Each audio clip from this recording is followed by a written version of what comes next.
And I'm very pleased to introduce our speaker today, who is Jen Krester from the WildCenter in upstate New York. And Jen has been immersed in climate work for many years. She's been part of the Clean Network and at the WildCenter, which she can tell us more about in a minute. She has been leading all kinds of different climate and sustainability related efforts. I'll let her go ahead and tell you more about that. It's actually raining very hard here, so I'm going to turn it over to Jen and then mute myself. So it's all yours, Jen. Great. Thank you, everybody. Hang on just a second while I pull up my slides. Oops, there you go. Well, good morning or good evening to wherever all of you are today around the world. Thanks so much for taking the time to hear me chat about this program. I know some of you have heard me speak about it before, and I'm excited to kind of share out what we're doing right now and a little bit more about how we are responding to the coronavirus and working, starting to do more virtual work. But I'm going to first kind of give you some background about our climate program at the WildCenter, in which we are based in upstate New York. And then I want to kind of broadly introduce you to what the program has done over the last, now we're in our 13th year, and what we're doing moving forward. And some of the evaluation results, we are right in the middle of a summative evaluation on our program. So I can share with you kind of our midpoint. We had a formative evaluation that came out last fall. So I can share a little bit more about what we're learning around our work in convening young people and working around climate change and working in communities. So first of all, kind of where I am in the world. I am lucky enough to live in the Adirondack Park in northern New York State, pretty close to the border of Canada. The park is a 6 million acre patchwork of protected land and also land that is used by people. So people live inside the park. There's about 135,000 year-round residents. I grew up here. I feel really lucky to be back here. It's an incredible wilderness, and it's actually quite unique in the world, the way in which there's these 3 million acres that is protected by our state constitution as forever wildland, and then there's another 3 million acres essentially that are that can be utilized by people that are held in private land. But there's a lot of I would say like regulations that help protect development within the park. So there's quite a large tract of unspoiled wilderness, and it's a pretty amazing place to be. So I work for a science center called the WildCenter, and we opened in 2006. We have about 115 acres on the Racket River, which you can see in the background of this slide. This is our outdoor, it's called Wild Walk, which is an outdoor canopy walk that we opened in 2015. The museum itself opened in 2006, and I started here as the director of programs in 2008. So really like thinking about how we could, as an institution, be a place-based organization that helped to connect people to nature and think about how to thrive with nature for a more sustainable world. So we were really built and created on those principles of driving education, economy, and protecting the environment. So this is an aerial shot of our institution. You can see we're actually a Silver LEED certification, which those of you that are in the US might be more familiar with this, but we really strive to be sustainable. You can see the solar array over on the left-hand side of the screen. And everything about our institution is really grounded in the Northern Forest, in the Adirondacks, and connecting to the Adirondacks.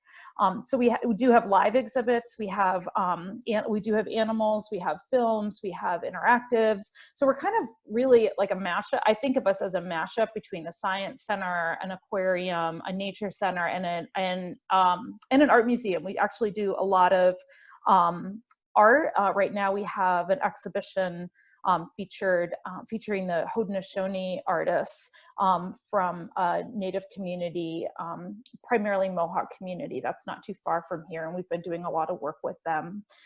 So that's a little bit of background around where we're coming from. And I want to focus now on our youth climate program, which started in 2008, and is really a global, has become a global initiative that convenes young people through climate action, civic engagement, and youth leadership. Now, the exciting thing about this is that when we actually started this program, we, as an institution, had just opened. We opened in 2006, and we did not have any climate exhibits. So we were worried because the science around climate change was changing so rapidly. We didn't want to install an exhibit that would be outdated before it was even up, which is often the case because it takes so long to put those exhibits into development. And we held a couple of climate conferences back in early 2008, and we had students that kind of came at the last minute, some high school students, and one of those students, after the conference ended, said, you know, this was great, but everybody here was really old, and we really need to be focused on a younger generation, and I want to do a youth climate summit. Would the WildCenter be interested in that? And I was like, yes, but you have to help me plan that and figure it out, because I can't do it by myself. And so it's really, I tell that story because that partnership between youth has become really a central value of the program. And we continue to do that to this day. So that's kind of where it started. So a little bit more in terms of our goal. This is actually a goal from NOAA's environmental literacy program, and we are a grantee of the environmental literacy program right now. And so, but it really reflects how we're thinking about the program. So we're really focused on fostering young people's capacity to lead on climate issues, particularly through positive youth leadership development and through our youth climate summits, which I'll explain a little bit more about in a moment. We do work with teachers, and part of the work that we do is to help strengthen teachers' understanding of climate change issues and to help teachers to see how youth can be leaders in climate change and partners, and to build climate change awareness and resilience in local communities. So in all of that is grounded in this idea that we can work towards achieving this idea of social impact, which is the effect of the programs that we're doing, the actions and the results of the program on the community's well-being. And I'm going to go into this a little bit more in my presentation. So these are the values that we, over the last, really 13 years of doing working on youth climate programs and doing our youth climate summits, have really pulled out as being essential drivers and foundational values and framing for all of the work that we do. So, and this has emerged from not only the project and funding work that we're doing with NOAA right now, but also in working with partners around the world to see where those common threads are. And these are really the common threads. And this has been helped and refined through young people that have provided feedback all along the way. We have a youth advisory group that helps to provide feedback on pretty much everything we do. So a lot of these values have really been developed and refined by the youth that we work with. So solutions focused, the summits, and as you'll see, a lot of the work that we do is focused on solutions. So we are grounded in science. We do really want to focus on things that youth can do in their schools and communities. So then we shift to this sort of action-oriented and building competency around for youth to take on action. Youth driven and youth in partnership, I think I've spoken to that, but that's something that is really critical. And as we help to start youth climate summits or partner with other groups that are working with young people, like talking through like what does it look like to be an ally with youth, to partner with youth, to help youth to lead that work. We try to center equity as a really big part of the conversation. So we hope that all of the events, whether it's a community outreach, a youth climate summit, a teacher climate institute, anything that we do has a that considers equity, that puts equity at the center of those conversations to make sure that we're hearing everyone's perspectives and that we're being diverse and inclusive in all of the work that we're doing. We are place-based, so the youth summits, as you'll see that we've been working on, as well as the teacher institutes, are really grounded in this notion that people can connect to solutions and to the challenges of climate change if they are connected to place. And understanding that is making sure that those elements stay relevant. And last but not least, we try to work from a place of optimism and hope. We recognize the challenges that exist right now can be huge and really difficult to deal with emotionally. And but we do work from a place of hope, and that to us is motivating and inspiring, and I think really drives a lot of the action that we do. So those are the values. As I mentioned, we do have a team of youth that helps to provide feedback and input on all of our programs. This is a photo of our group from this past year that really focus on doing planning events. They help to plan our Youth Climate Summit. They put in countless of hours of volunteer time. They work on our, they also help to inform our advisory board on the work that we're doing and feedback on everything. So we embed youth in every aspect of our work.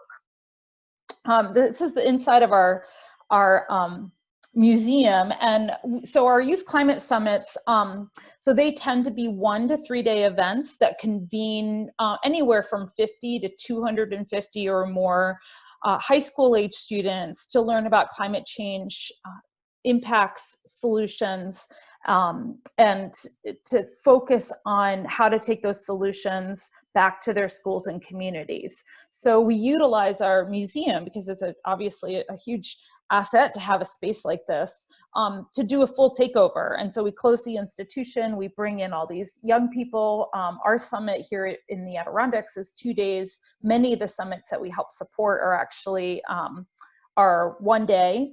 And we have a series of workshops and speakers and hands-on activities that students can participate in. We focus on making sure that youth have a strong content knowledge and use that as a way to provide foundation for environmental literacy. So typically the summits have some element of either a scientist or a local researcher that can really talk about like what's happening, not just globally, but locally, like what are the impacts of climate change in their own communities. So that's become a very important part of the summits. We also do a lot of hands-on activities. This one is around understanding energy use and energy efficiency, while learning also how to do energy audits at home and in schools. We also embed within all of the work opportunities for students to share projects, successes, and network with each other. So typically within our Youth Climate Summit model, not only are there workshops and speakers, but there are also opportunities for students to present about their work, to do poster sessions, to connect with community groups. So this is an incredibly important part of the work that we do, is helping students to feel like they belong to a community, that their voice has value, and that they can share those successes. And creating strong teams is really critical to implementing the climate action plans. So the climate action plans is a framework that we provide during the course of the summit for students to work on together as a team to come up with ideas and collectively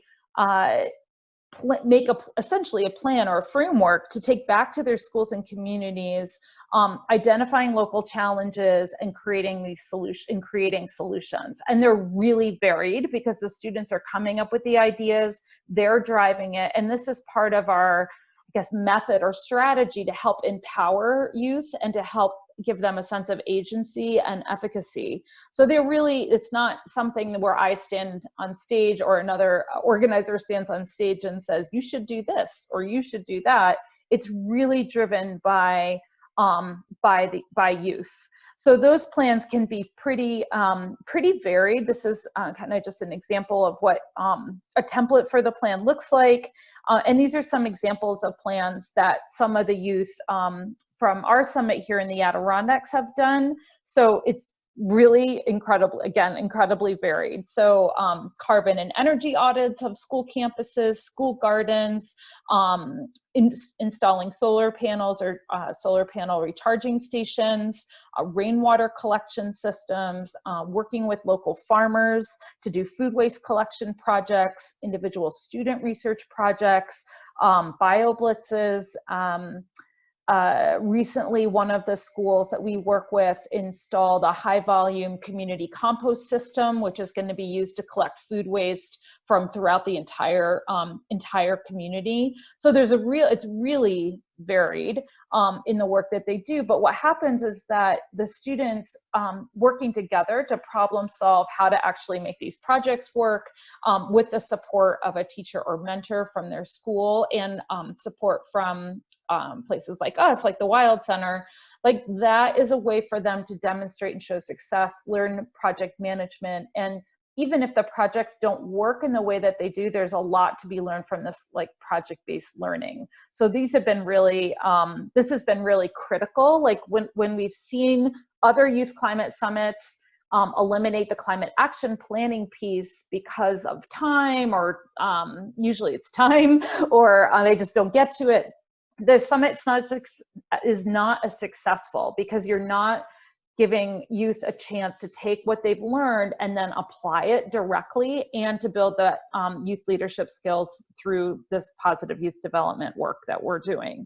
So it's this piece, we think the climate action planning piece is super critical. So we've had a lot of success with students partnering too with local businesses. This was a kind of a precursor to that community compost project I mentioned. This student is partnered with a local waste management system, and he's doing a waste audit, and he's looking at waste from major businesses he looked at waste at major businesses and restaurants in Lake Placid to kind of figure out like what portion of the waste stream the food waste was, what the contaminants were. And so it was really exciting. Like this ended up with them getting a significant funding from the state of New York to install this large-scale compost system. So our summits in New York State, just to start here first, because this is our home base, we had 12 summits last year, and we've been working hard to grow this network throughout the state. And you know, obviously right now, a number of our summits are on pause, and I will talk about how some of them are also shifting to virtual formats. But that's what it looks like right now in New York State. We've done a lot of work in this youth leadership realm to help students excel and to share their success stories. So this was actually where I met Frank Niepold for the first time, was at this event in 2015 at the White House, where one of our youth leaders, Gina's in the pink dress, won a Champion of Change award. It's also where I met Sarah May, because she won that same year. So it was that event in particular, like, demonstrated to us, and I think at the time we were like, oh, I think we might be really onto something here with the summits, that we could actually like help students achieve like incredible things. So Gina was a young student with us and came to our youth climate program in high school, and then when she graduated, she went on to the University of Vermont and started a youth climate summit there and managed that program actually in partnership with Senator Sanders' office, and they co-partnered on a youth climate summit until she graduated And now she is a grad student in climate communications at George Mason. So, so it's really exciting to see the trajectory of leadership in this work. We also partnered with a slew of different groups, many of which are represented on this call or as part of the CLEAN network, to get youth to the COP21 in Paris. And so that was another, and we launched this Youth for Climate campaign, and highlighting events and youth work across the world leading up to the COP21. So that was a really exciting thing to be a part of. So I wanted to kind of shift now and talk a little bit about this emerging work that we're doing with state and local government, because this has been very exciting to see this happen. New York State has a program called the Climate Smart Communities Program, and as part of our NOAA grant that we received in 2017, we launched, one of our partners in the state is the Office of Climate Change. And through that office, this Climate Smart Communities Program works with local governments to take action to reduce greenhouse gas emissions and adapt to a changing climate. It's voluntary. However, once communities become registered and then can work towards certification, they start to become eligible for a lot more funding and technical support. So when we first started this back in 2017, the Office of Climate Change started coming to our youth climate summits around the state and presenting about this program. And the effect on the students was actually pretty incredible, because it became what they saw in that workshop, that 90-minute workshop, was something that they decided to implement through their climate action planning process. So we've actually had now 6 communities that have become climate smart communities because of the direct involvement of youth working with those small rural towns and villages. So what's interesting about this, one, is that, you know, we're in a very rural area of New York State. It's primarily red or, you know, Republican districts. They tend to be quite conservative. And what we've seen is youth coming in and speaking and talking with village boards and planning boards about the Climate Smart Community Program has really become a tipping point for those villages working to build climate resilience. They see this, what I call the moral authority of young people, and oftentimes the youth might, they might be their neighbors. I mean, we're talking, you know, very small communities. So it's become something that we've seen and been really excited about, the leadership roles that young people are taking. So not only are they presenting about the Climate Smart Communities Program to their local governments, but they're also being seen as authorities on climate change and as real stakeholders and as real partners and resources for communities. So they actually get invited to be a part of local task forces. And in some instances, we actually have youth that are leading their climate smart communities task forces. So in this image, we have some of our youth from the town of Homer, New York, which is a small town of about 3,000 or 4,000 people, kind of in the central part of the state. And the 2 young people on the kind of far side of the table, Andrew and Shaniqua, co-founded the Climate Smart Communities Task Force in their community, and they set and lead the meetings with the community members, including the village board and the mayor of that town. And this is them presenting to the head of the environment for New York State about the work that they're doing. And he had reserved like 10 minutes to talk to us and ended up staying and meeting with the students for over an hour and a half, which just goes to show like there was so much power in the work that these young people are doing and their ability to influence decision makers and leaders. And the state of New York, who came on as an advisor for the project, has really become a partner, a true partner in the work that we're doing to build community resilience. So again, here's a photo of just Andrew leading the conversation at a local meeting in his community. And right now we're actually working on a video in partnership with New York State to help promote working with youth and across the state, and how towns that are working on their climate certifications can involve and engage young people, and why they should. And so it's also great workforce development too for young people to have this type of experience. So we've had a number of communities become certified for the Climate Smart Communities program, and now particularly with New York State's leadership with the new Climate Act, we're excited to see about the next steps and where this can actually lead. So I'm going to shift into some key takeaways from the work. This is the result of our formative evaluation, and then we'll open it up to questions and discussion. So our evaluation is being done by an outside evaluator.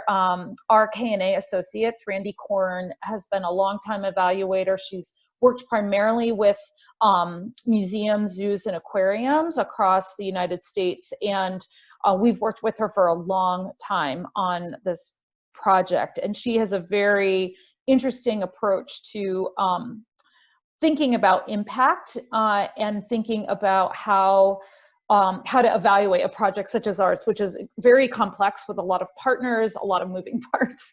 And we focused on New York State, which is where our NOAA grant sits. And so these were some of the things that kind of came out of this first, again, formative evaluation. So our summative evaluation will come out in the fall, late fall, early of 2020 or early 2021. So youth appreciate feeling a sense of belonging to a community of like-minded youth, as doing so is important for developing their interest in and building confidence towards becoming climate leaders. So some of these things I think, maybe feel like common sense, but it was really helpful for us to be thinking about how this could apply moving forward and how we could share this with our Youth Climate Summit network.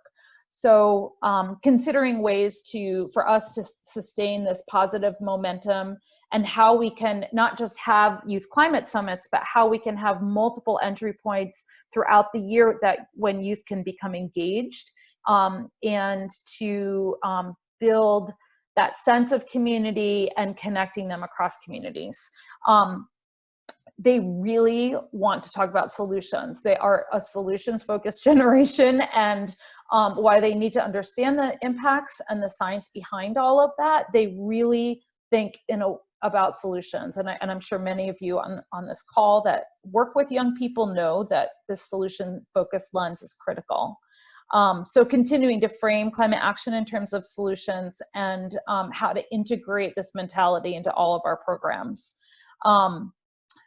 So we know that young people are passionate about these climate issues. We've seen that in the protest and the youth movement that's happening around the world, but they need help in operationalizing those passions in community projects. So thinking about how we can pair young people with mentors or with community partners and community leaders outside of core project staff is really key as part of this.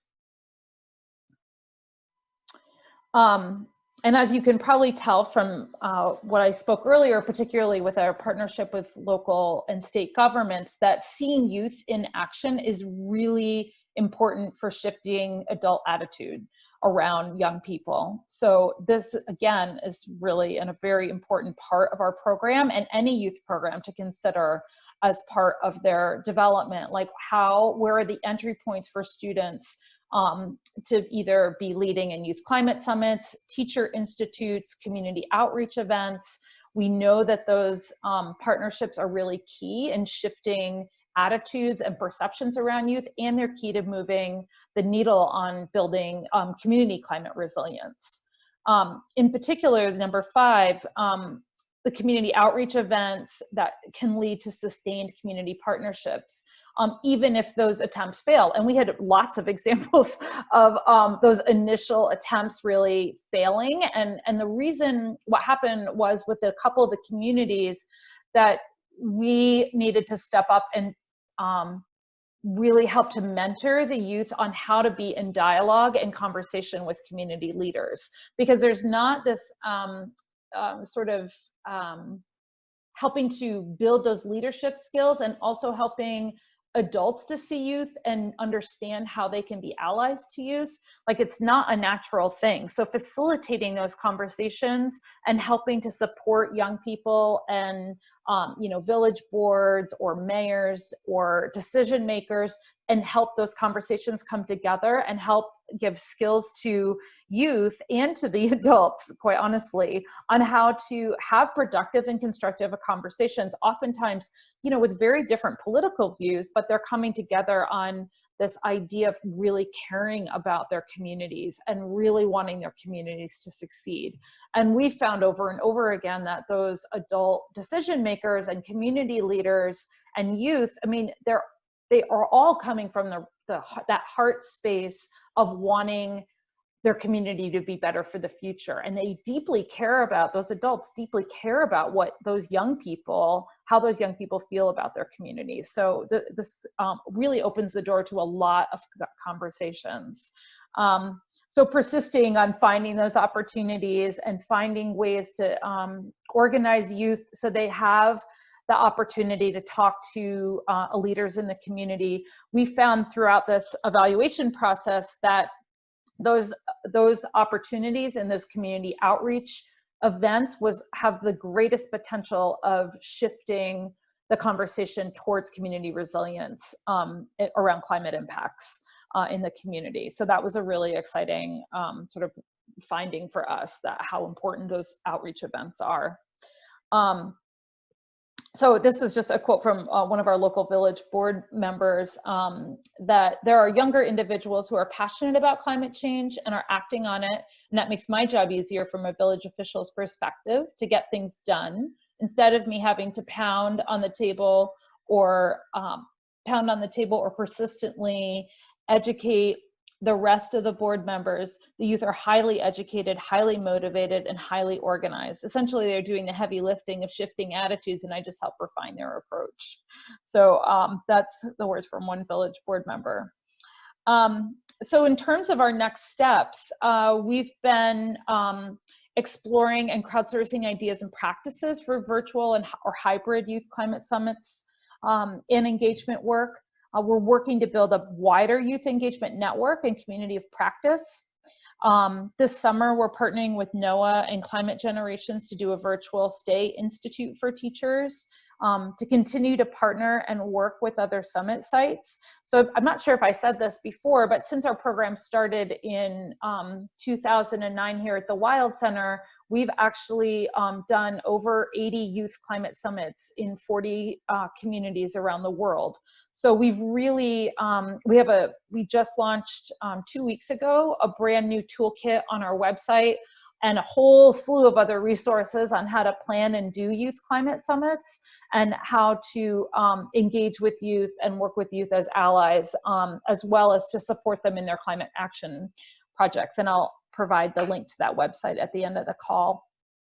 The other thing that I'm really interested in exploring and have been really pushing is how can museums, which are one of the most trusted sources of information, they're more trusted than the government, certainly, but science centers in particular have a high public trust. So how can we as a community act as catalysts for community climate resilience and education?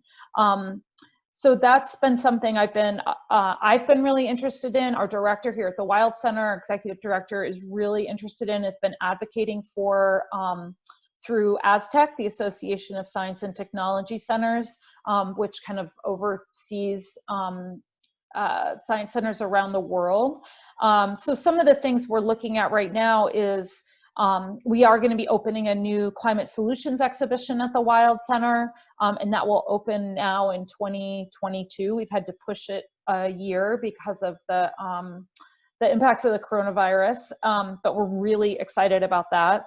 To continue to partner with state, local governments, businesses, NGOs, and other education institutes to align strategies around climate resilience. Like how can we as an institution, as this trusted member of the public, help to support statewide strategies on climate change education, to be a place where we can hold convenings or work with other institutions around the state to hold convenings around this work and to support education, both informal and formal education, whether it's K-12 or higher education or public education. The role of museums in this, I think, is really critical. So I'm interested in pursuing and pushing that in the field. So just lastly, wanted to share, this is our new website. If you go on our new website, which I'll share that link in a second, it's just wildcenter.org/youth climate. You can see our new interactive map and see where all the summits have been. We're gathering stories. We're still building this. We're gathering stories and adding new summits all the time. So that's really exciting. And as I mentioned, there's a ton of resources. And then finally, I hope that this was useful, this call was useful and provided maybe some ideas and inspiration. And I'm looking forward to some discussion. And thank you so much for your time. It's my contact information and the link to the museum. So I'm going to stop share and open up for questions. And thank you so much for all of your attention. And thank you, Jen. That was terrific.